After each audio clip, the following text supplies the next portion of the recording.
Hey everybody, this is Jay Bozart. I built this Blue Ox monster truck and I just got some photos of the build. Not real detailed, but I thought I'd share them with you. This first photo is after my dad and I had already made a square tubing frame. It's 5x3 square tubing. And just built it right there in the garage attached to the house. I had got a set of axles and leaf springs from a failed monster truck project somebody started. So I got a good deal on the leaf springs, which were brand new, big re-arc springs, and these axles, which later on I found out were actually narrowed. So both axle shafts run the shortened or the shorter axle shaft. There's a long and a short. So this one runs both short axle shafts, and it's done pretty nicely. Um, Obviously, whoever built the axles or modified them originally didn't build this failed monster truck project. That's for sure, because that project was done pretty bad. But I always knew I wanted a monster truck, so I didn't know what dimensions to make it or nothing. I was just guessing. Um, just picked a bunch of dimensions that I thought would work. That I took off measuring the frame of a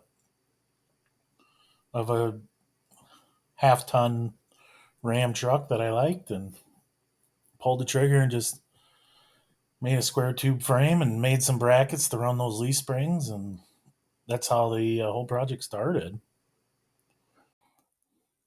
And then this next photo is just a picture of it behind my 66 Plymouth Belvedere, which has gone a long way since this photo as well. So when we first built this chassis, it was a long time ago, like probably 5 to 7 years before I even decided to complete it. So this chassis sat around for a long time, and I finally decided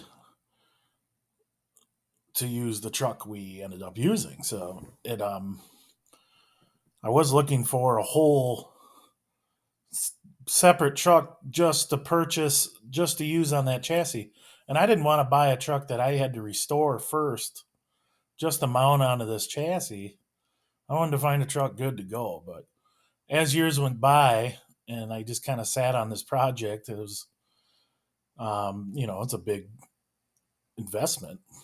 Um, the cost of trucks, that body style that I like, which is this, what they would call second gen, which is ridiculous to me because they made Dodge trucks well before whatever. It's, yeah, but for the sake of what most people call that style truck is a second generation Dodge, um, the prices were going up quite a bit. They're bounding all the time. So I had this blue truck, which the next photo here will show what it looked like when I picked up this blue truck, which when I first bought it was never intended to be a monster truck. So this is the truck we built the monster truck from. This is what it looked like when we bought it.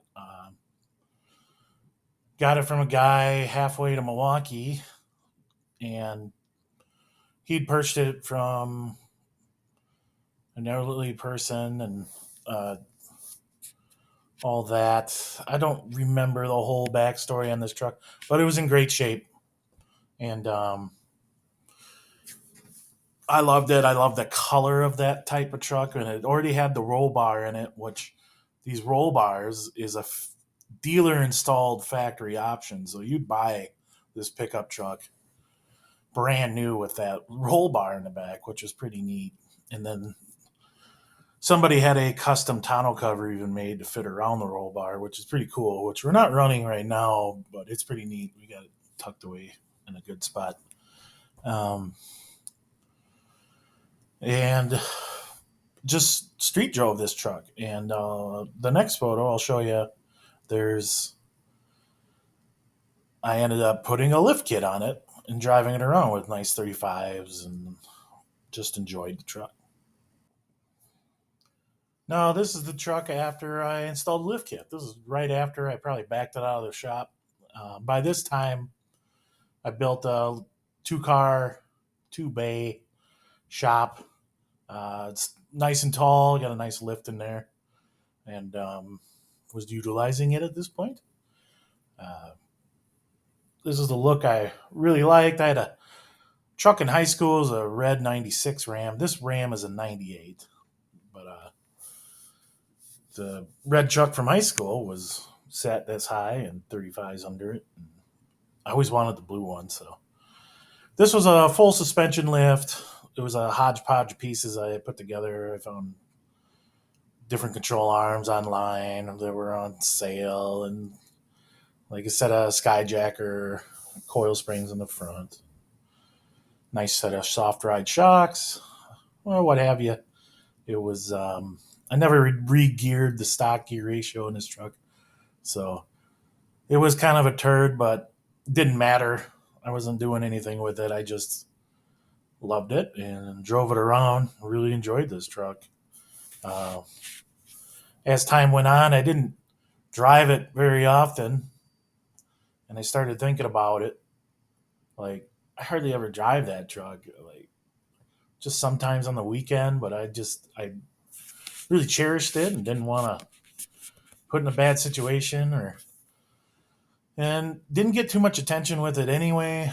That, obviously, as you see this isn't the style the kids like these days, anyways, or not just kids, anyone. Now everybody wants big, silly wheels, and well, I think they're silly because I kind of like a truck that has form from function.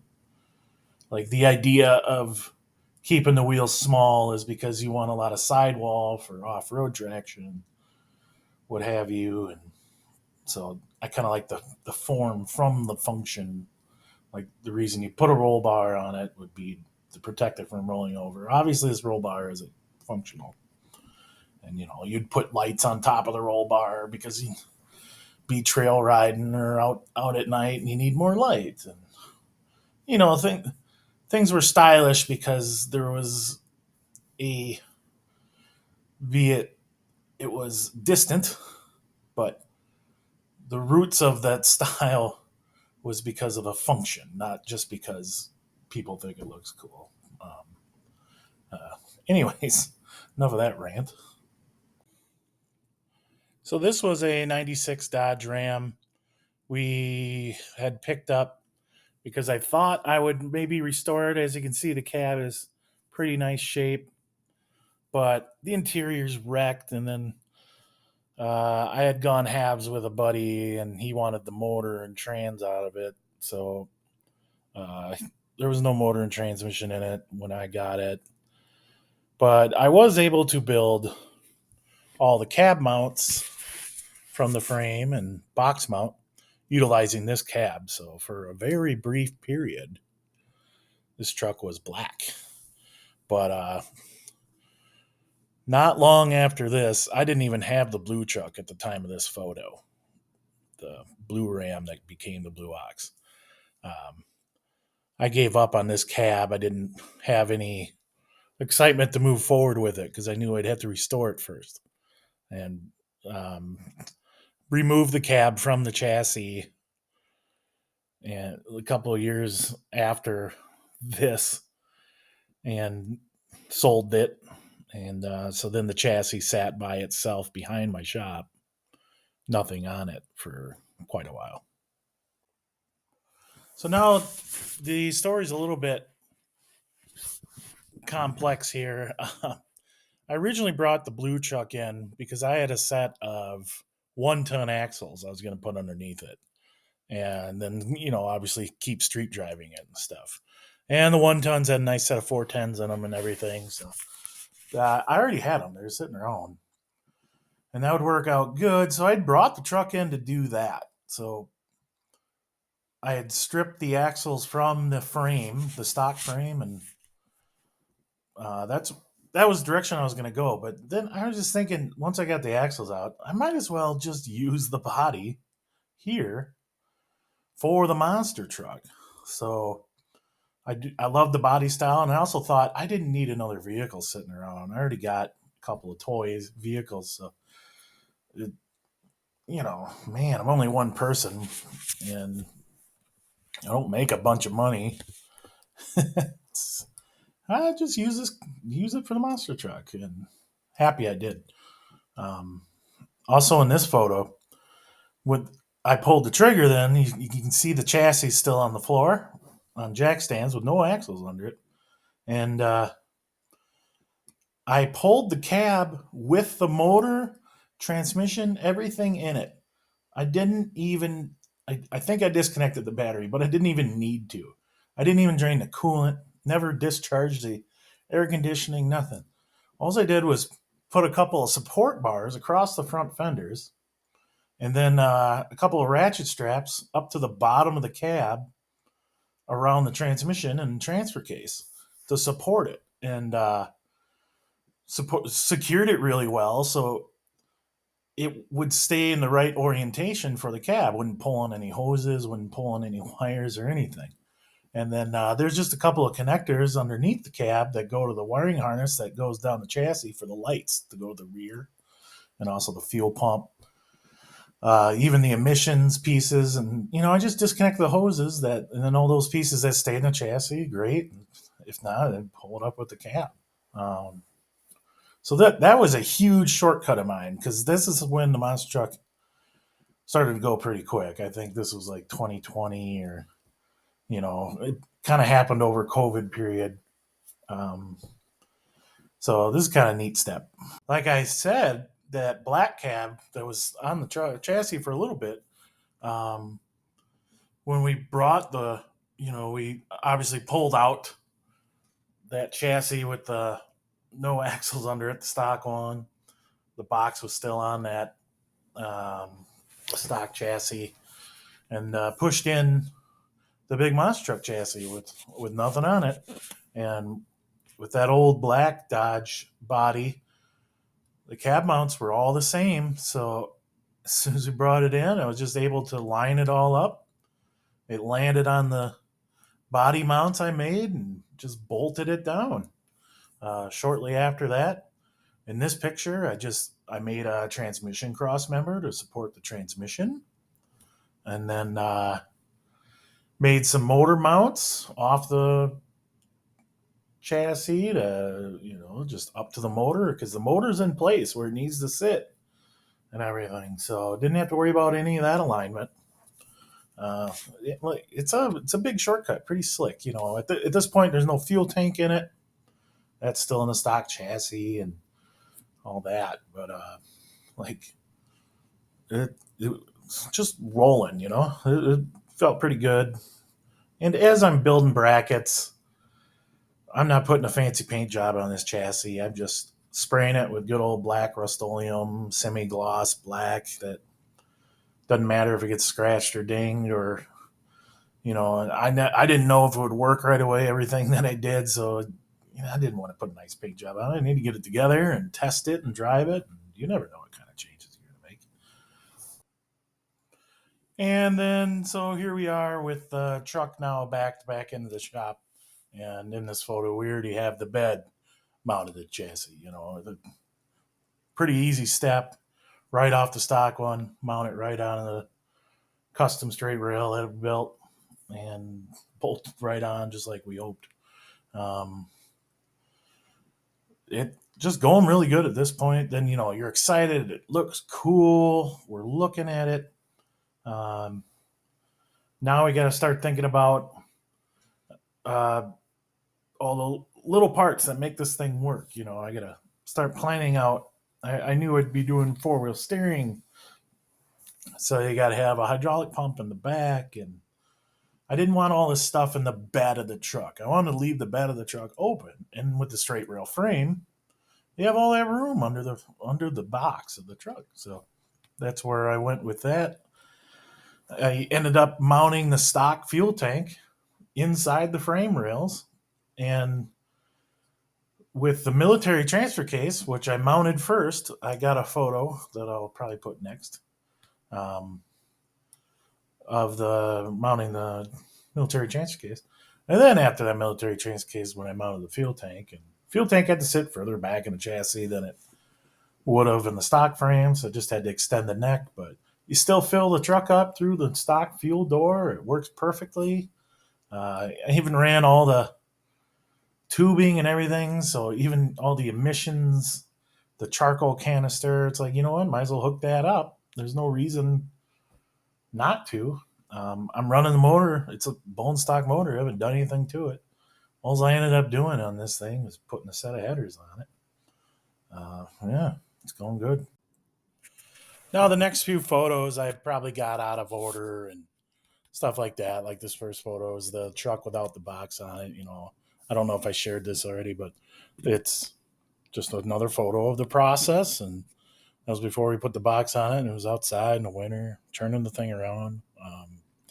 Then after that, it's like another photo of it outside with the box on it next to the stock chassis. You can see in the front here, and uh, just now we're plugging along with all these little details. I mounted the bumpers and everything onto the chassis, stock location, and like these second gen Dodges. I don't like it when you don't have the front bumper on the truck. Like some guys will run like a fiberglass front clip or whatever, and they don't include the front bumper. But usually at that point, those are the guys that really run their trucks hard. They need the clearance, so they just don't even include the front bumper on it. So it gives them a bunch of clearance for their tires. But yeah, we're not doing anything like that. Pardon me. Anything like that with this truck, that's for sure. No roll cage even in it yet, so you just can't get too excited. And it's a lot of gear reduction with this truck. I'm running a what do they call it? A gear reduction box instead of that stock transfer case to the military case. Uh, it's just a shorter unit that has a high low in it. So then I have the low range of the stock transfer case that married to the transmission. So that's a 2.4 something low range to one. And then the military case is like just shy of 2 to 1. It's like 1.96 in the low range of the military case. So I'm surprised it doesn't have more gear reduction than that in low range. But running a stock motor with not a ton of extra horsepower, you need a lot of gear reduction. So I had already known that. The nice thing about running a stock motor is it doesn't get hot. Like I said, the air conditioning works in the truck. All the amenities.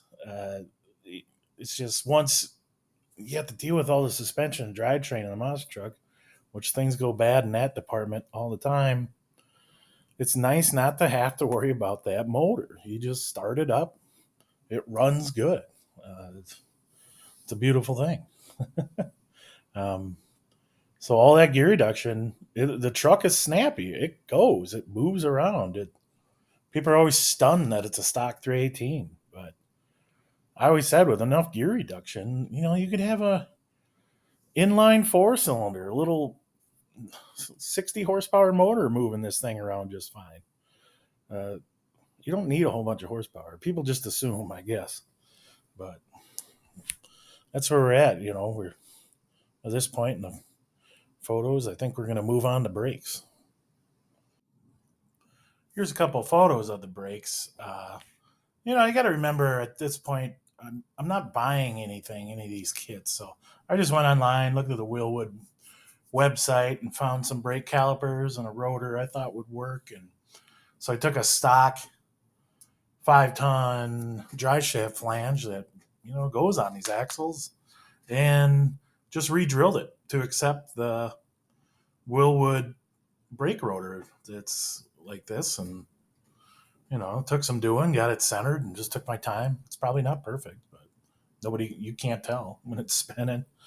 uh, Designed my own little bracket.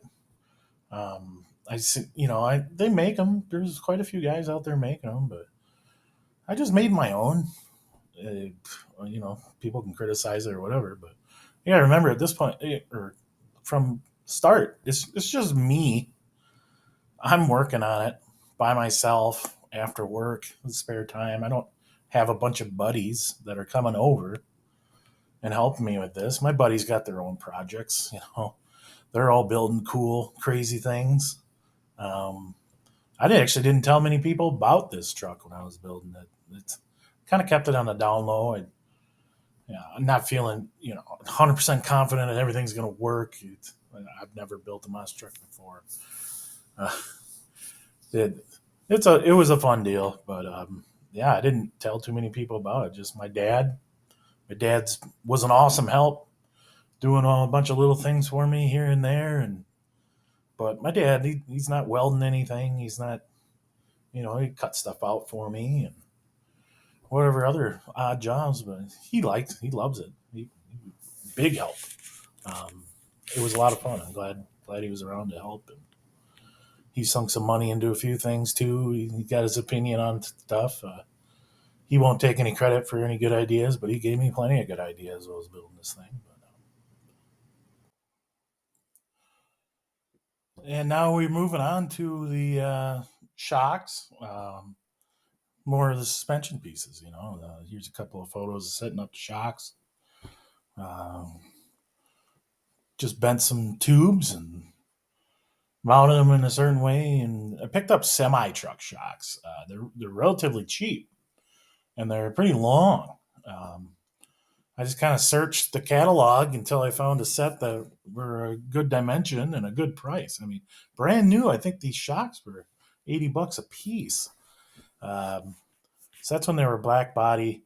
So it would have the steel cup on the upper part to protect the shaft, but I would just grind that steel cup off, and then I slid these shock boots that I bought offline over them, painted the bodies white, and put some Mopar stickers on them. So it makes it look like a cool off-road shock, and they're heavier duty than a normal off-road shock. They're obviously not valved right or nothing, but this is an old school monster truck. Suspension doesn't move a lot anyways. I wasn't concerned with actual performance of the shock, but it actually works really good. But the shock diameter of the shaft and everything, is much fatter than any off-road truck shock at a normal level. Like if I was just to order a set of 1-ton Ram 8-inch lift shocks from one of the big name lift companies, they wouldn't be as burly as these things and they'd be a lot more expensive. So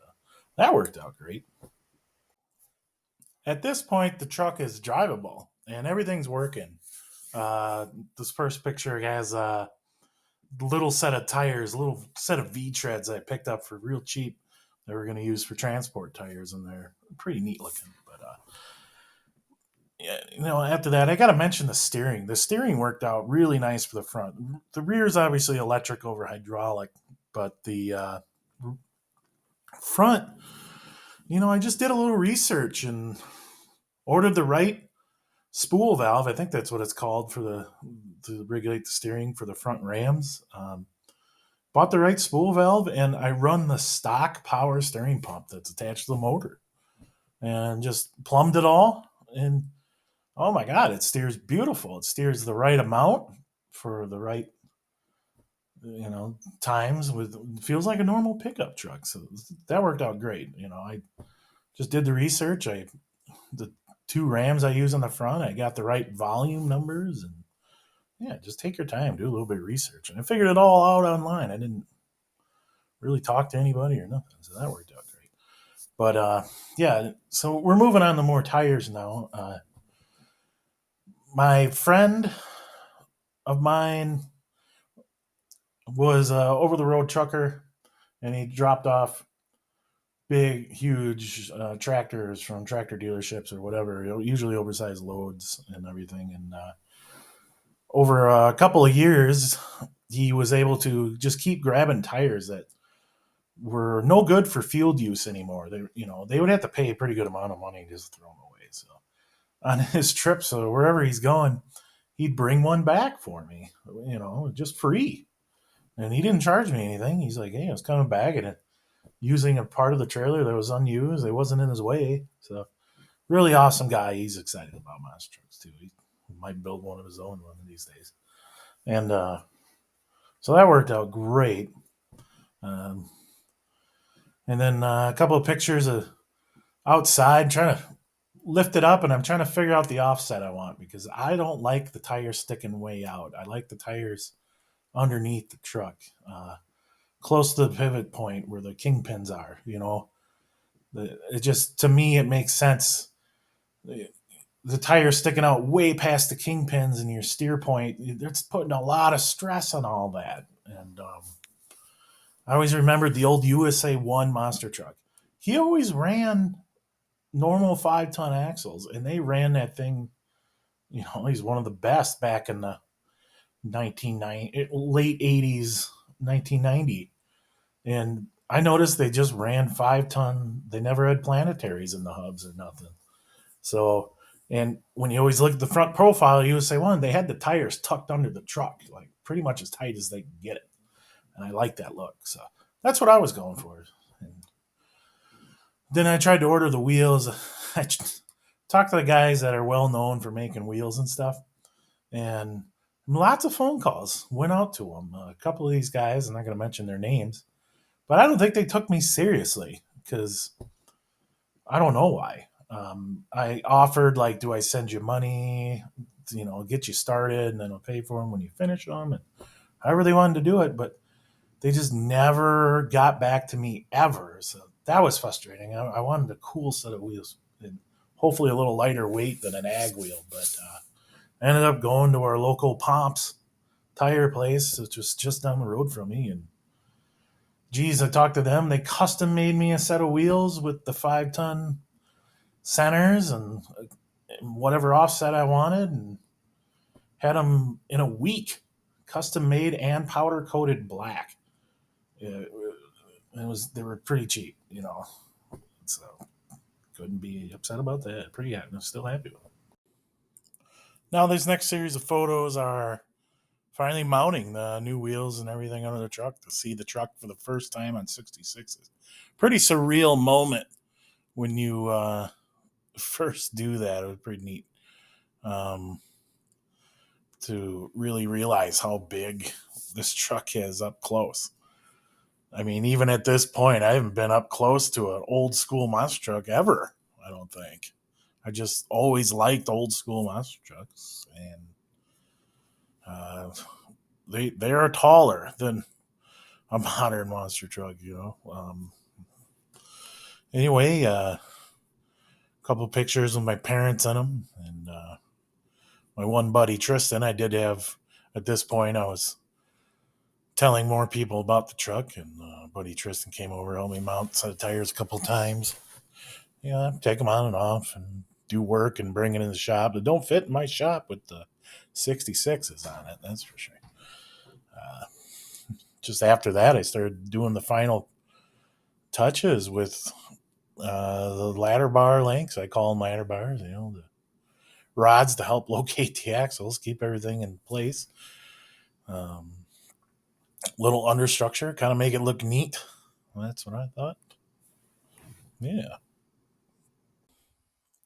Also, I was thinking of it, making these. I made the dry shafts and everything. You just use the military dry shafts. It's 2.5-ton parts, and then got some adapters to go to the 5-ton flange on the axles. But the military case is 2.5 ton. A lot of people give me a hard time about the rear dry shaft angle, but it looks worse in the photos. And it's been working for me for 3 years, and had very little issues so far. And so calm down with the hard dry shaft angle stuff. There's a lot of know-it-alls that just have a fit about it, but I'm not a blown alcohol 1,500 horsepower monster truck. So just cool your jets. Thanks.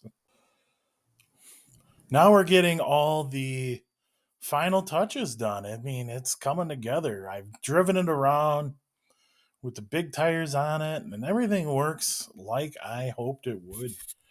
I mean, since I had it done, I haven't made significant changes. It's basically how I finished it. the pretty much got it done. And my first show with the truck, the guy wanted me to show it off over in Dubuque, Iowa for Vintage Torque Fest in his merchandise booth. Vintage Torque Fest is for real old cars, like 1964 or older type cars, and so the truck didn't really fit the theme of the show, but a monster truck's still a cool thing to have there. So that was officially our first show. There didn't have the name on the side of it yet or nothing, but um, I just came up with Blue Ox because I wanted a PG rated name or G rated name on the side. Lots of people were giving me a lot of kind of crazy names that weren't really appropriate, but I was a kid. I remember monster trucks when I was a kid. I want to make it kid friendly. I don't want to go with one of those crazy names. I just wanted a cool name, and Blue Ox, and we're from Wisconsin, and Paul Bunyan's I'd say more of a Minnesota thing, but there's still plenty of Blue Ox things anywhere way up north. So it seemed pretty appropriate, pretty fun name, I thought. Um, the really fun show was our first time. I think it was Motor Mania 2021, which I know the promoter of Motor Mania, John Bagley, and he was hiring in for 2021, and he's done it in the past. Bigfoot One was going to be there. Jim Kramer was even going to make some appearances out there. It's a whole weekend show every year at the Washington County Fairgrounds, which is just north of Milwaukee. It was really cool. It was just cool. I asked him, hey, can I bring my monster truck then? And I already knew him, so I told him that I'd finished it. And he said, of course, bring it up. And the show, we got treated just as cool as the old vintage monster trucks. So there was also High Roller 2 out there, Jeff Kegler, and Mega Toys there, and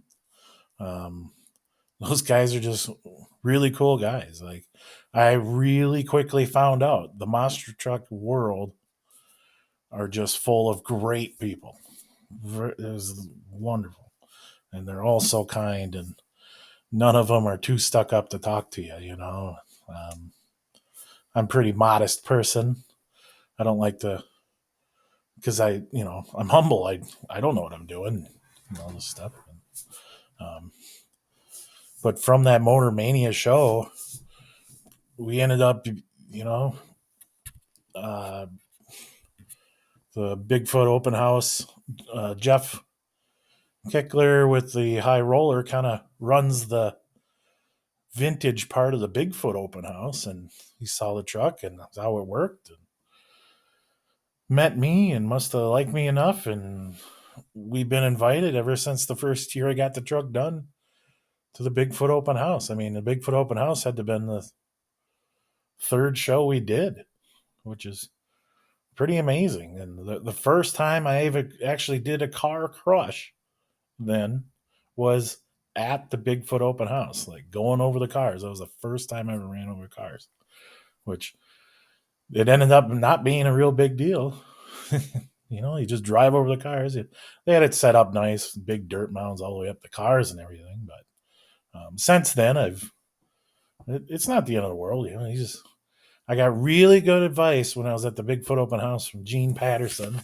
He's obviously a really nice guy as well. And the main tip that I got from him was just make sure you keep going, get over the cars. If you going over them and you go slow and your truck starts to slide off to one side, you don't have it quite lined up or whatever. I guess the worst thing you could do, and it makes sense, is to go slow or even stop while it slides off. It's like if you just keep going forward and get off of the obstacle before that weight transfers to tip you over or anything like that, just get off of them, clear the cars. Always try to remember that. It makes a lot of sense. Obviously try to pay attention, get lined up. And I'm not afraid of it anymore. With all the gear reduction I have and stuff, it's pretty fun. I don't have to hit the cars real aggressive, even when there's no ramp. You can just kind of drive up to them and you gun it right as you hit the cars, and the truck climbs right over it, no problem. But yeah, it's been awesome. All the crazy opportunities and tons of shows, and you meet all these kids and fans alike, and been pretty cool. So I have a ton of photos, and I didn't put them all in here, but thanks for checking it out. This was just kind of a real quick overview of how the truck came up together. All right.